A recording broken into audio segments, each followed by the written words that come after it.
नमस्कार मित्रांनो, rebel star फार्ममध्ये तुमच्या सर्वांचं स्वागत आहे आणि रेबल स्टारकडून तुमच्या सर्वांना दिवाळीच्या खूप खूप शुभेच्छा। बघा, आजचा विषय असा आहे, आजचा टॉपिक असा आहे की बंदिस्त शेळीपालन सक्सेस होण्यासाठी 3 अत्यंत महत्त्वाचे मुद्दे मी तुम्हाला सांगणार आहे। पहिला आणि अत्यंत महत्त्वाचा मुद्दा म्हणजे योग्य चारा नियोजन। हे बघा, ज्या शेळीपालकाकडे, ज्या बंदिस्त शेळीपालन करणाऱ्या शेळीपालकाकडे 12ही महिने पोटभर शेळीला पुरेल इतका चारा असेल, त्या शेळीला व तिच्या पिल्लांना, तो शेळीपालन फार्म हा व्यवस्थित आणि यशस्वी होतो। पण एक गोष्ट लक्षात असू द्या, तुम्ही जो चारा शेळीपालनामध्ये वापरताय तो चारा व्यवस्थित चांगल्या गुणवत्तेचा म्हणजे न्यूट्रिशनयुक्त चारा आहे का, हे सुद्धा तितकंच महत्त्वाचं आहे।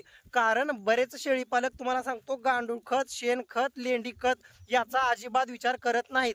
फक्त म्हणजे पाणी देणं किंवा युरिया खताचा जास्त प्रमाणामध्ये वापर करणं, ह्याच गोष्टींचा विचार करतात। त्याच्यामुळे होतंय का, भरपूर अडचणी उद्भवतात। जर चारा तुमचा जर चांगला नसेल तर होतंय काय, तुम्हाला सांगतो, शेळ्या माझावर न येणं, माझा राहिली तर गाब न राहणं, गाब राहिली तर गाबडून जाणं, समजा वेली तर पिल्ले बरोबर न होणं, किंवा शेळीचे वेत म्हणजे कमी होणं, वेत लवकरात लवकर शेळ्या खराब होणं, पिल्लांचं वेट गेन न होणं, ह्या गोष्टी होतात। त्याच्यामुळं कसं आहे, शेळीपालन परवडत नाही।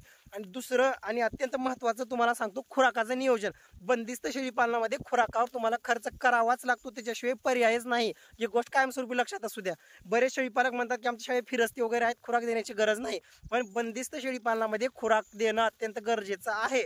कारण काही फिरस्ती शेळीपालनवाले 10-10 किलोमीटर, 5-5 किलोमीटर लांब दूरवर जाऊन, जिथं कोणाच्या शेळ्या चरत नाहीत तिथं जाऊन शेळ्या चरून आणतात।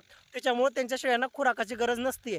पण आपला आहे बंदिस्त शेळीपालन फार्म, त्याच्यामुळे आपल्याला शेळीपालनामध्ये खुराक देणं गरजेचं आहे।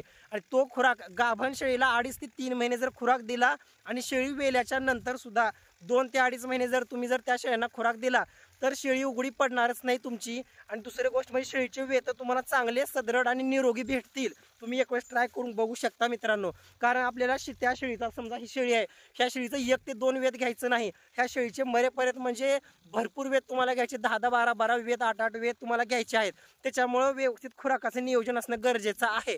आणि तिसरी आणि अत्यंत महत्त्वाची गोष्ट म्हणजे तुम्हाला सांगतो मी, कॅल्शियम, मल्टीव्हिटॅमिन, शार्कोफेरॉल्वेट, हिमालयाचं 32 पावडर, चाटण विटा आणि खुराकामध्ये मिनरल मिक्सचर वापरणं अत्यंत गरजेचं आहे। बरेच शेळीपालक याचा विचार करत नाहीत, किंवा बऱ्याच शेळीपालकाला असं वाटतंय कुठं लगेच रिझल्ट भेटतंय, आता कॅल्शियम पाजलं लगेच 2 दिवसामध्ये चमक येईल का त्याच्यावरती, तसं नाही। पण विचार करा, समजा एखाद्या मल्टीव्हिटॅमिन आणि न्यूरोकाइन प्लस आहे, जर तुम्ही एखाद्या हा बोकडाला जर न्यूरोकाइन प्लस जर पाजलं, होतंय काय, पहिली गोष्ट ह्याची रोगप्रतिकार शक्ती वाढते।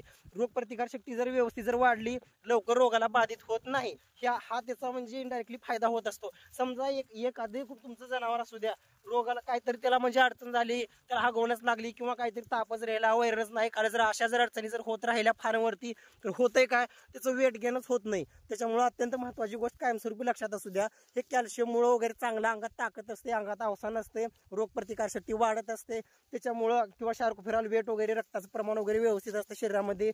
सांगायचा उद्देश एवढाच आहे की बंदिस्त शेळीपालन सुरळीत चालण्यासाठी ह्या गोष्टींचा विचार करावाच लागतो। कारण तुम्हाला सांगतो, आता लिव्हर टॉनिक वगैरे असो, जो चारा शेळी दिवसभर खाते, आपली बोकड, पाटे वगैरे दिवसभर खातात, तो चारा व्यवस्थित पचणं सुद्धा गरजेचं आहे मित्रांनो।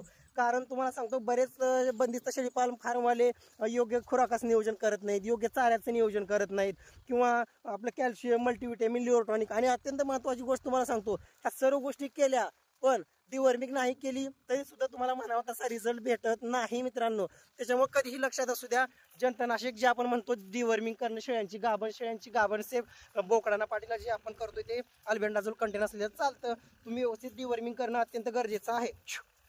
तर सांगायचा उद्देश एवढाच आहे व्हिडिओमधून मला, हे 3 मुद्दे, जो शेळीपालक ह्या 3 मुद्द्यावरती, चारा नियोजन, पहिला मुद्दा चारा नियोजन, दुसरं खुराकाचं नियोजन, आणि तिसरंही आपलं औषधी। आता औषधी याला म्हणूच नका, हा एक आहारातला एक भाग आहे, कॅल्शियम, मल्टीव्हिटॅमिन, लिव्हर टॉनिक वगैरे, ह्या 3 मुद्द्यावरती व्यवस्थित त्याची पकड आहे किंवा चांगलं लक्ष देतो, तो शेळीपालक 100% सक्सेस होतोच। कारण तुम्हाला सांगतो, तुमच्या फार्मवरील 80% अडचणी ऑटोमॅटिक दूर होतात जर तुमचं चारा नियोजन वगैरे ह्या गोष्टी चांगल्या असल्या तर।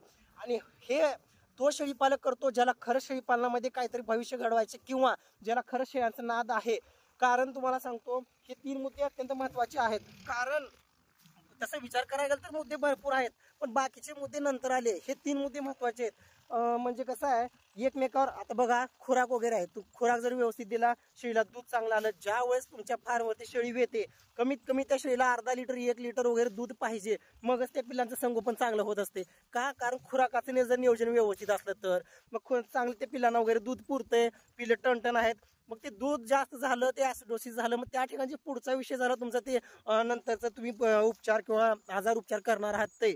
पण मुळात महत्वाचं जे बूड जे आहे शेळीपालनाचं, तो जो बेस जो आहे तो चारा नियोजन आहे, किंवा खुराक वगैरे असो, कॅल्शियम मल्टीव्हिटॅमिन असो, किंवा आपले हिमालयाचं 32 पावडर वगैरे असो, ह्या गोष्टींवरती चांगलं लक्ष देणं गरजेचं आहेच मित्रांनो. कधीही लक्षात असू द्या. बरेच जण काय करतात, एक मुद्दा घेऊन म्हणजे पळत असतात. कारण तुम्हाला सांगतो, समजा तुमच्या फार्मवरती 10 पिल्लं जन्मली, समजा 10 पिल्लं जन्मली, त्यामधले जास्तीत जास्त 1 किंवा 2 पिल्लं मरू द्या, 8 पिल्लं टणटण आणि जबरदस्त जन्मतातच मित्रांनो. जर तुम्ही असं जर नियोजन केलं, ह्या 3 मुद्द्यावरती जर चांगलं जर नियोजन केलं तर त्याच्यामुळे कधीही लक्षात असू द्या, जर तुमच्या फार्मवरती समजा 10 पिल्लांमधले 5 पिल्ले जर मरत असतील तर शेळीपालन पुरत नाही, अजिबात पुरत नाही मित्रांनो. कारण कसं आहे, ते बंदच पडते म्हणून समजा. किंवा बऱ्याच शेळीपालकांचा असा आहे, हिवाळा हा ऋतू शेळीपालन करण्यासाठी शेळीपालनाच्या दृष्टिकोनातून अत्यंत सोपा आणि निरोगी असा समजला जातो. पण काही शेळीपालकांचे थंडीने सुद्धा पिल्लं मरतात. असं बऱ्याच ठिकाणी झालेलं आहे. थंडी लागून हानकटं वगैरे बसून त्या पिल्लांची मरतूक झालेली आहे. असं तुमच्या फार्मवरती अजिबात व्हायला नको मित्रांनो. कारण जो शेळीपालक हिवाळ्यामध्ये जर शेळीपालन, उन्हाळ्यामध्ये जर शेळीपालन जर व्यवस्थित जर करत नसेल, पावसाळ्यामध्ये त्याचं डायरेक्ट शेळीपालन बंद पडतं किंवा परवडत नाही, किंवा पिल्लांची मरतूक होत असते मित्रांनो. त्याच्यामुळं ऋतूनुसार चाऱ्यामध्ये व्यवस्थित बदल करणं, चारा चांगला वापरणं, खुराकाचं नियोजन चांगलं व्यवस्थित करणं, आणि तिसरी अत्यंत महत्त्वाची गोष्ट म्हणजे हे जे औषधी आपण म्हणू शकतो, किंवा खुराकातला आपण एक आहाराचा भाग आपण म्हणू शकतो, कॅल्शियम मल्टीव्हिटॅमिन असो, शार्कोफिरॉल वेट वगैरे असो, चाटणविटा वगैरे असो, ह्या गोष्टींवरती जर चांगला जर भर दिला, 100% शेळीपालन सक्सेस व्हायलाच पाहिजे, म्हणजे व्हायलाच पाहिजे. तर ठीक आहे, व्हिडिओमधून सांगण्याचा उद्देश एवढाच आहे.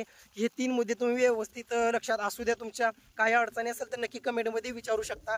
आणि आता लवकरात लवकर 5000 सबस्क्रायबर आपले होणारच आहेत, आणि त्याच्यामुळे तुम्ही रेबल स्टार फार्मला सबस्क्राईब करून घ्या. व्हिडिओला लाईक करत चला, शेअर करत चला.